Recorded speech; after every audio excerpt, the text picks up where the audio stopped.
Okay, mga bossing. So, ayan. So, ito na yung adjustable timing gear natin na enhanced. Pero ito yung maganda dito.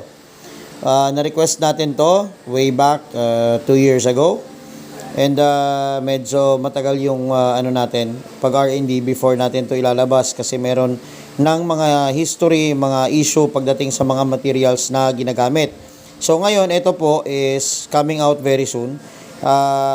Pasok na po siya ngayon sa models ng Sniper na version 1 hanggang sa Aerox, sa NMAX, yung merong butas na isa na lang yung guide. Okay, so ito buksan natin mga kaibigan para mas mas makita nyo ng malapitan. Okay?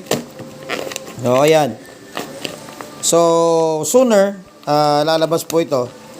And mas ma-appreciate nyo na ngayon gamit or magpalit-palit ng camshaft. Kasi meron talaga mga camshaft na pwede naman talaga sa version 1 na model ng makina or version 2. So, eto meron kayong dalawa na pin ngayon. Unlike po dun sa unang nilalabas nila na makintab, eto po yung binago kasi nagiging issue talaga yung napuputol yung pin na yan.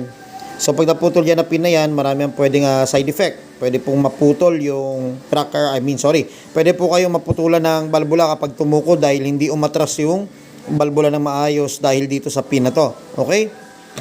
Now, ito po yung kakaiba dyan, yung tatlong butas na yan. Okay, yan, tatlong butas. Pag tinignan natin yan sa likod, okay, ito ay pang version 1, itong dalawa na to. Ayan, dalawa na yan Pang version 2 naman, itong isa lang sa gitna. So, meaning mga kaibigan, pwede nyo na itong gamitin sa mga latest model na makina ng Aerox at ng Sniper. At the same time, pwede kayong magkabit ng luma na camshaft. Kasi marami talaga yung lumang camshaft na pang Sniper 150 na pwedeng gamitin doon sa mga nag-delete. Okay, ng VVA. So, ayan, mga kaibigan. So, Sniper, Aerox, and Max, pwede nyo gamitin V1, V2. Alright, so ayan. Sana paglabas ito, try nyo, testingin nyo. Make sure lang na healthy yung makina.